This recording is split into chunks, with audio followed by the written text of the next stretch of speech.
everybody? What's going on? Welcome to Breakfast with the Brookses. Welcome, welcome, welcome. I am excited, sweetheart. We're broadcasting live. We're just in a different space.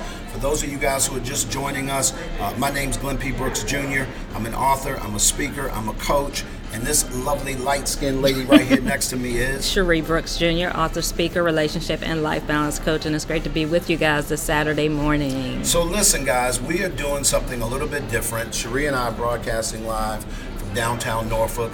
We are at the Marriott Waterside Hotel, just across the street, guys, from do me a favor, baby, don't do that to yourself. Okay.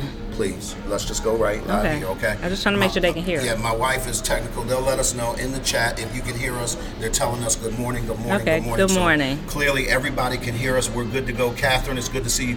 Catherine, listen, she said that there's no sound over here on Instagram. So there's no sound on Instagram?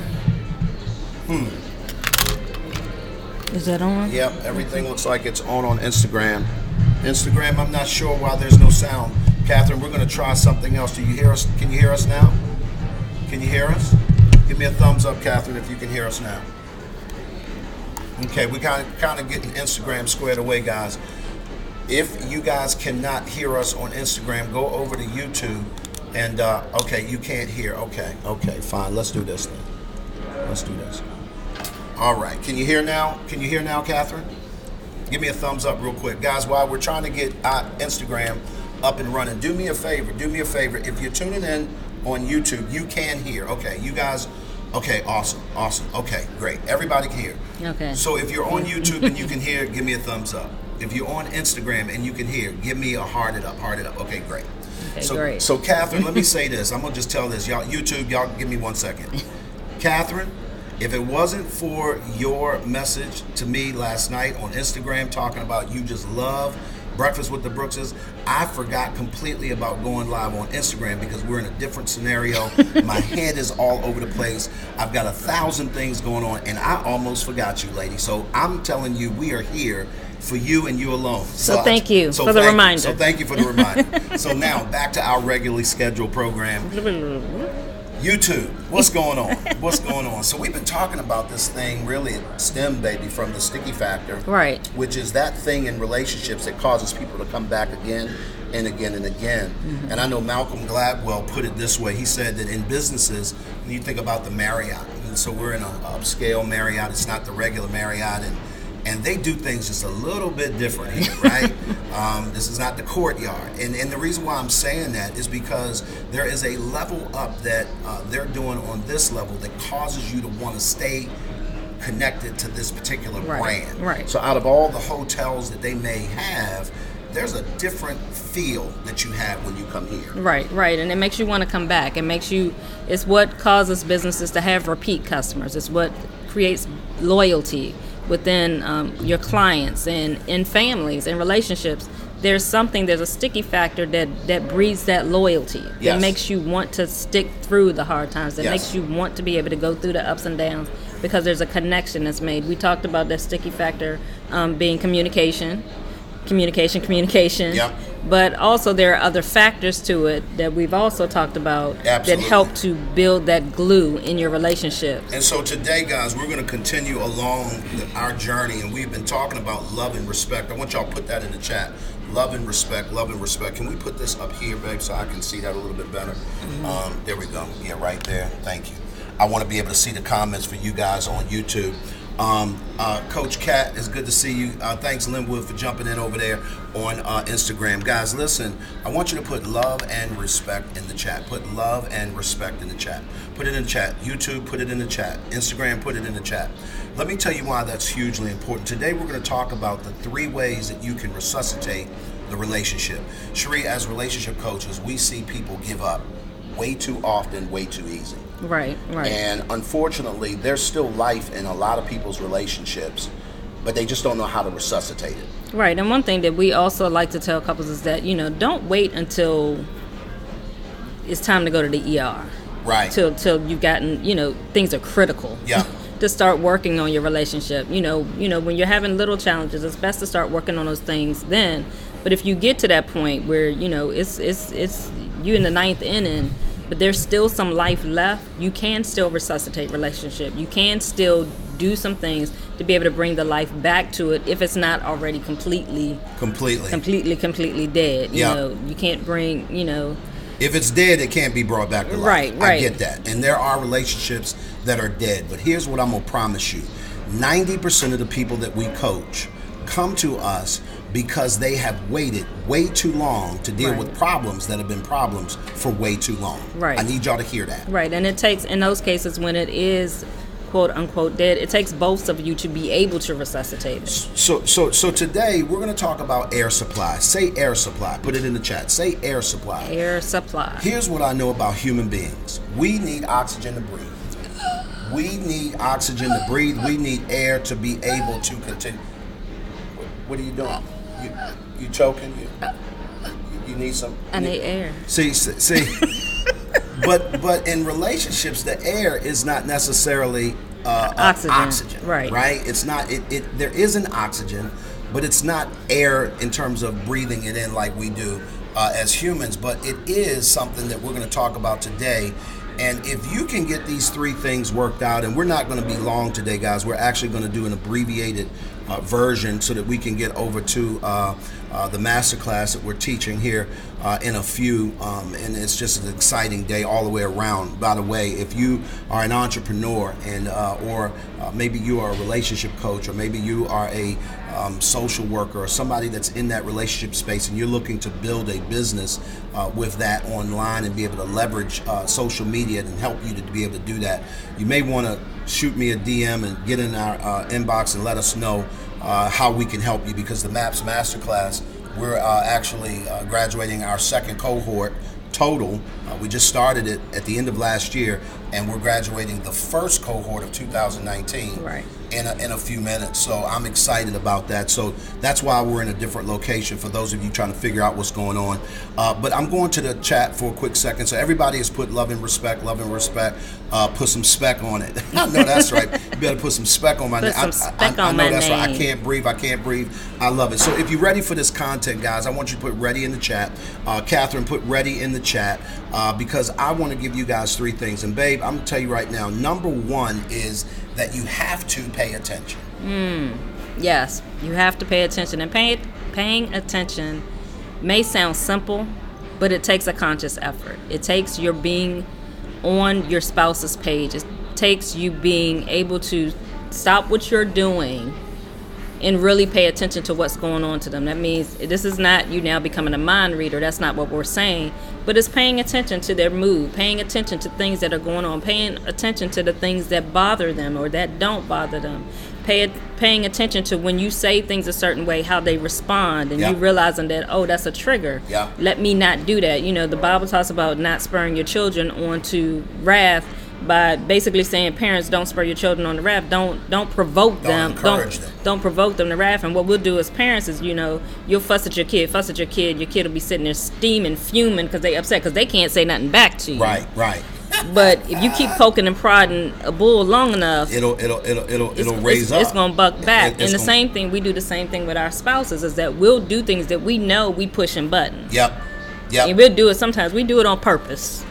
We just gonna push them buttons just to get a rise out of it. And then you can be like, why you acting like that? Right. Why you coming at me like that? Right. You kept pushing the button. And so paying attention to those things so that you don't spur your spouse onto wrath, that you don't, antagonize them, you don't frustrate them on purpose. I like that. We're all going to do things that are going to upset each other, but don't do those things that are going to upset them. You said something that I just want to reiterate, and you're right, Kat.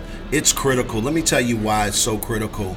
Because no one's a mind reader. Right. And so oftentimes I'll have some things going on. This morning was a prime example. We're getting set up, and whenever I'm doing an event, I'm not myself in the beginning. I'm just not, because there's a level of anxiety that I have, not because I don't know what I'm doing as much as I don't know what may jump off, if that makes any sense. And so when you're trying to put together an event, particularly where other people are involved, and doing these lives is the same thing. This is a live event, right? there's some anxiety that goes in it. Well, a lot of times Sheri, because Sheri has a quirky way of being goofy, and her timing generally sucks, right? It's just bad. And she's laughing because she knows it to be true. It's like a comedian that has awful timing. Anybody ever seen a comedian, the timing is just awful, right? I laugh at my jokes. And then they follow up with too soon? Too soon? Yeah, too soon? Put too soon in the chat. Put too soon. Like, anybody ever hear a comedian tell a joke and this might be a sensitive subject matter about something that just popped off in the world or whatever, and then it ends up in a boom, and there's silence, right? And then the comedian comes back, oh, too soon? I'm not that bad. No, listen, let me finish. I'm going somewhere with that. This morning, she said something, it was just too soon. It was like, babe, what are you doing? And one of the things that I realize is that she doesn't know where I'm at if I don't communicate. Right. If she's not paying attention to where I'm at, she can frustrate me or do something that agitates me without me really, and then I would respond in a way that's not so kind, right? Right. Well, when you know what to do, it's cool when you do the good that you know to do. Right. And that's all we're saying. Pay attention. You know your spouse. You know your significant other. You know your girlfriend. If somebody their breath is short, they have shortness of breath, you're going to start paying attention. You're going to be like, wait a minute, what's going on? What's happening? Everything stops. That's the same way when it comes to resuscitating your relationship. So listen, if you're ready for number 2, put number 2 in the chat. Number 2. If you're ready for number 2, guys, put number 2 in the chat. We're talking about 3 ways to resuscitate the relationship, because the truth of the matter is that many of you guys, your air supply in your relationship has been cut off. Right. And so in order to, we got number 2? Yep, we got number 2s because we ain't saying nothing until I see number 2. Okay. Instagram. Hey, Ebony, good to see you, girl. Good to see you, Lawrence McNair. Thanks for jumping in. Thanks for joining us. Guys, on Instagram, do me a favor, share this out, tag somebody. Let them know that Breakfast with the Brookses is on live. Same with you guys on YouTube. But number 2 is you have to. Right. You have to create breathing room. And I like this because, like, we've been talking about how you need to resuscitate the relationship. You know, when a person feels like they're being, I'm being literal choked out, but when the air is being choked out of you, it's basically in a relationship is when I don't feel like I have space, when I don't have the space to be able to communicate, when I don't feel like I have room to be able to express my feelings, I don't feel like I have room in the relationship to be myself. I love it. You have to create that breathing room that allows you both to have space to share openly, to be able to talk about your emotions in a safe place, in a safe space, and to be able to be you. Just like how Glenn talked about, I'm quirky, I'm goofy, I have my things, but early in our relationship, I didn't have the space in our relationship. I didn't have breathing room in our relationship for me to show him that side of me, because everything was, I didn't feel free enough to show him that, because I wasn't comfortable that he would accept me as that. But over the years, as we've grown, as we've become closer, I realized, okay, he's going to accept me for me. I am. Really, all of me. I really am. And so even the little quirky things about me. I may not like it, but I'll accept it. Even the little quirky, and the same goofy is things true for about her. Right. And so, but that was him giving me breathing room for me to be free, to be me. And in that also was my getting my voice and me being able to express myself and be able to express myself, just through, even in my goofiness. That's part of me expressing myself, because I feel comfortable now in the relationship that I can express myself. Now, I'm hearing people almost, babe, say, well, how do you do that? How do you, because what I really hear you saying is, you have to first find your voice, and then you have to be able to use it. Right. And many of you guys find it difficult to create breathing room for each other, because technically you don't have a voice. Right. You don't know how to express a need for that. And so one of the things I want you guys to really, really pay attention to is this, guys. And that is, if you are, and we just lost the comments on YouTube, so we're going to keep it moving because I'm not sure if we lost power or whatever the case may be. But I want you guys to understand, and Sheri's going to bring it up on her phone. I want you guys to understand this. Listen to me carefully. Listen to me. And I appreciate you guys. Instagram, thanks for jumping in. This is Breakfast with the Brookses. Appreciate y'all jumping in. When you go to create breathing room, that looks like something. One of the things that Sheri and I do, we have a relationship academy. It's an online relationship academy. It's designed for people who want to grow their relationships on purpose, whether it's good, whether it's bad, or whether it's indifferent. your goal is for it not to stay the same. Right. Say that with me. My goal is for it not to stay the same. Right. And if you want something different, here's what I'm going to promise you guys. You have to do something different. Many of us are doing the same things over and over and over again, expecting a different outcome. And here's what we all know. That is ludicrous. That's the definition of insanity. Right. And so to create breathing room, many times you're going to have to be taught what that looks like. Well, it's in this Relationship Academy that we're teaching and training people. And if you want to be a part of that, we would love to have you. Somebody go to, and put this in the chat, www.thecrcoach.com. Linwood, if you're on Instagram, if you can put that in the chat. If you can Candace, post it on. Or somebody, Teresa, somebody that's in the community, Wilma, somebody, post it here on YouTube, www.thecr, as in constant relationship, coach.com. But babe, that creating breathing room is vitally important. Right. When you don't feel like you have the room in a relationship to express yourself. You don't feel like you have room in the relationship to express yourself, to be yourself. When you don't have the room even to say, hey, I had a rough day today, give me a minute. Mm-hmm. And they not take that person. Oh, you don't want to be with me? Oh, you don't want to spend no time with me? Oh, you gotta go to your room by yourself? Okay. So what I do now? It's like, no, can I have a minute? Bruh, why it's got to giving be about each other you? breathing room. You know, the thing you have to realize in relationships is that you are two individuals. And if you for all my Christian people out here, please listen to this. You are two individuals. But we just became one. Right. We are one in Jesus' eyes. We are. Yes, we are, but we are two individual beings. We're one.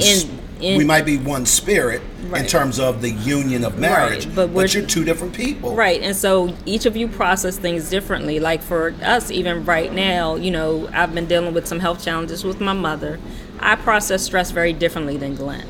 And so I need space. I need time. I need to just be able to get my head together, get me some time, rejuvenate myself so that I can keep going. Whereas Glenn, he can just keep going. He'll talk about it. We had a conversation, and then he can keep going, and he's fine. So he handles stress very differently than I do. But he allows me that space for me to be able to process the way that I process. Yeah. He doesn't take it personal that, I need some time by myself. It don't mean I don't want to be around him. I just need some time for me to do what I got to do for me so that I'm good, so that I can be good for him. I can be good for my mom. I can be good for the rest of my family. And so Absolutely. I think oftentimes people, when they get married, it's like you get married and y'all believe y'all really are like glued to you ever see that glued to the hip together. It's like you see one, it's like freaking frat. It's like, you see one, you see the other. No, you can't they go don't this have way. Lives separate from each other. It's just Right, and that's unhealthy. I think that also what you don't realize is that in of itself smothers the relationship. Yes. And so what we're talking about is 3 ways to resuscitate it.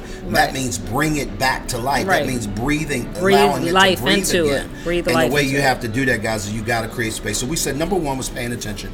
Number 2 is that you have to create breathing room. And if you're ready for number 3, I need to see some number 3s in the chat. Number 3. Number 3. If you're ready for number 3s, I need to see some number 3s in the chat. For those of you guys who may be just jumping in the room, this is Breakfast with the Brookses while we're waiting on some number 3s. I'm telling you right now, we're broadcasting live in a different space today. We're downtown at the Marriott Norfolk, Waterside, Norfolk. I can't think of Marriott Waterside. Marriott Waterside. It's in Norfolk, Virginia, and we're getting ready to teach and train and certify a group of masterclass students who've come through our masterclass, MAPS Masterclass. Shout out to Q1 2019. MMC. And so we're excited about them. We're going to be joining them here in a little while, but we're going to do an abbreviated version of the show today. We definitely wanted to show up. We didn't want it to be an excuse for us not to show up, but we got a bunch of number 3s in the chat. And so number 3, babe, is what? Number 3 is you have to prioritize each other. 1000%. What does that look like for us? That means considering the other person in everything that you do. So that means I got to check off and check in? That means I got to write you a list and email you my every move? No, it's making you, when I'm going through my daily tasks and I'm thinking of things that I'm going to do, I'm considering you first in everything that I do and how it's going to affect you. Got it. If it's going to have an impact on you.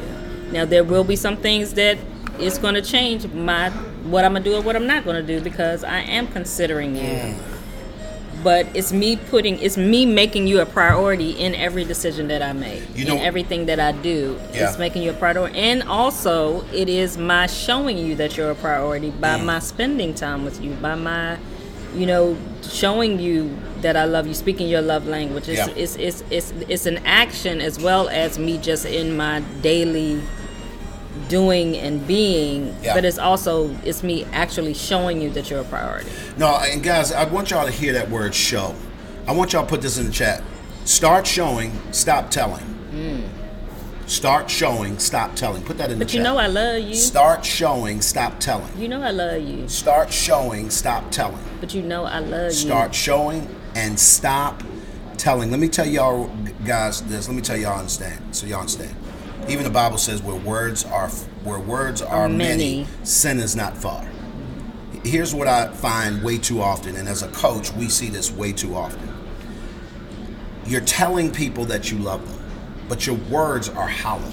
Right, because your actions don't say that. You're telling people that you love them. You know I love you. And parents do it this way. You know you can tell me anything. you know we can talk. As if you got to tell somebody who knows that they can talk to you. They can talk to you. Because if they could, they would just be doing that. Right. We do not do enough showing, and we do too much telling. Right. I had to learn the hard way. Glenn, your words don't mean nothing. Because you've said I'm sorry 1,000 times. You've said I love you 1,000 times. But when your behavior does not demonstrate that, what that means is that word has ceased to have meaning for the person that you're using it to and the person you're using it with. Right. And I think, unfortunately, when we look at relationships that are breathing, their breath, they're at shortnesses of breath. Their breathing is sporadic. They're gasping for air. They're trying to figure out, like, is this thing going to live or die? I often find, babe, it is simply because there is no priority. And what I can submit to you guys, you don't prefer one another. Right. When I prefer my wife, I will slow down and I will check in and I will say, hey, this is what I'm thinking. What do you think? Because I know that if I move on that without slowing down, checking in, it's going to affect her one way, shape, form, or another. I'll give you an example. In our business, in our coaching practice, we do a lot of things together. We're going to teach a little bit later. These entrepreneurs that we're getting to teach, we're going to teach them how to flow as a unit. Like, how do you do that? How do we pull off what it is that you guys see on camera and do it as a unit? And then after this is over, ain't nobody fussing and cussing, talking about, well, you ain't have to do. Why you say that? Why you tell them all that? That was a shot. I know it was a shot. That's just terrible. Why? There's none of that. Right. And the reason why, guys, is because we prefer one another. Right. And the truth is that I'm thinking, well, if I do this, how's that going to affect her? Right. And it took me a long time to get there. We've been married 20 years in a row. Right. I can tell you that probably didn't start happening until way after year 10. Yeah. Easy. Yeah, but we were able to do that openly and really considering each other even in what we're saying. And the biggest key, and I mean, we always go back to this, and this is going to sound like a broken record to some of you, especially you guys that follow us. Communicate. If you guys are communicating, if you guys are talking, and I'm not talking about the news, talking about the weather. I mean having real heartfelt conversation about how you feel about this. When you go through things, it makes it so much easier because you've already started the conversation before it gets ugly. Right, before it gets ugly, you've already had the conversation. So it's not going to come as a shock that something is bothering your spouse or that they're upset about something. 1,000%. Because you've been having the conversation all along that, you see little things. You know that, this is built, this has come from somewhere, and so you can address the issue. And so one thing that I wanted to go back to real quick, you were talking about, even in the prioritizing each other, you were talking about, to show more than what you say. And I want to address the I'm sorry syndrome. Okay. Because we'll do stuff and say I'm sorry. I said I'm sorry. What more do you want? Right. I'm sorry. Just like for those of you that are parents, if your child does something and they say they're sorry and they do the same thing a day later, were they really sorry? No. The way that you know that they're truly sorry, that there's true attrition, is that their behavior changes. The same applies for adults. So if you've done something and you're saying that you're sorry, your behavior should demonstrate that. Right. So that means whatever I'm saying I'm sorry for, I should not keep doing that. Yep, absolutely. My behavior should show that. It should not be just me saying I'm sorry. So if I cursed at you and I'm saying I'm sorry, I didn't mean to do that, and the next time we get in an argument, I curse at you again, you weren't really sorry because you did it again. Because if you're really sorry, you're going to work on your anger, you're going to work on your responses, you're going to be conscious of it, and you're going to try to change it. Now, it may not happen overnight. It takes time to change behavior. Right. But you should see some signs that they are trying to change that behavior. Guys, I just want to say this because we got to go. We got to go. Unfortunately, we're going to wrap this up quickly. We got to get out of here. But this is what I want to leave y'all with, and you have to understand. When I want you to stop thinking I'm sorry, and I want you to go look up the word apologize. There is a lack of apologetics in relationships, and that looks like something. Do a word study on that. I'm not going to tell you what it means, but just take some time and go look it up. Because the truth of the matter is that I'm sorry only works the first time. Right. After that, and you don't show true apology, at that particular point, your relationship cannot start breathing again.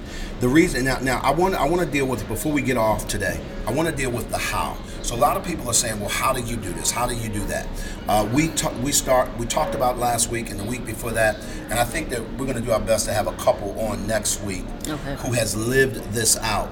But here's what needs to be in the relationship in order to make these things happen. Men, the way that she feels you is that you show her love. Ladies, the way he feels you is that you show him respect. Right. And when that happens, when I learn how, notice I said the word, how to love this one. And when I learn how to show him respect in a way that makes him feel respected, the entire game changes. Right. The air comes back in the room. The entire game changes. Now, no, there's so much we could unpack. There's so many things that we could share with you guys. We're going to talk about some things next week. But the takeaway today, and I want y'all to hear this statement, because we're taking our MAPS couples through, starting on Tuesday, April the 6th, a book called Love and Respect. It's a game changer. You could read it, but here's the deal. I find that when I read a book and I go through with a group of people who are reading that same book, who are along that same journey, the retention level of that book goes through the roof. The application of what's there goes through the roof. And so we're taking a group of people. Our men have been reading this book for the last 3 weeks, and now we're going to take the ladies through starting on Tuesday night. If you want to be a part of that group, it's inside of our MAPS Relationship Academy. Do me a favor, just go to thecrcoach.com and sign up for a free discovery session, and we'll be more than happy to discuss how to do that if you're fit, and we'll make that make some sense for you. But here's the deal. I want y'all to hear this. When he honors her as first in importance and she respects him as first among equals, their marriage works. When I start honoring her first of importance. See, I got a lot of things in my life right now today that are very important, right? Cherie needs to feel like she's first. Right. It doesn't always, and I'm going to give y'all a news tip, newsflash. It doesn't necessarily mean she's actually first. Right. On the priority list today. Right. But the difference is she feels first. Right. And when I respect him as first among equals, so you can't say that, well, you respect so-and-so more than you respect me, or you respect this person more than me. I'm going to show you a level of respect that supersedes respect that I give to anybody else. And that's a learned behavior. Yes. That's a learned trait. So guys, let me tell you right now, I know for some of you guys that sounds hard. Maybe it sounds like it's something that can't be achieved. But I'm telling you right now, when you get into an environment full of people who are achieving, it is very difficult for you not to grow. Right. When you get in an environment full of people who are winning, winning is a culture. Listen to me carefully, guys. Winning, just like losing, is actually a culture. Right. And so there are living, breathing things that happen in a culture of winners. There are living, breathing things that happen in a culture of losers.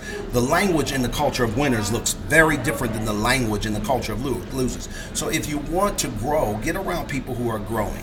We got to get out of here today, guys. I appreciate you all. We showed up. We were here. Tag somebody. Let them know that Breakfast with the Brookses was live, even though we had to go live in a different location.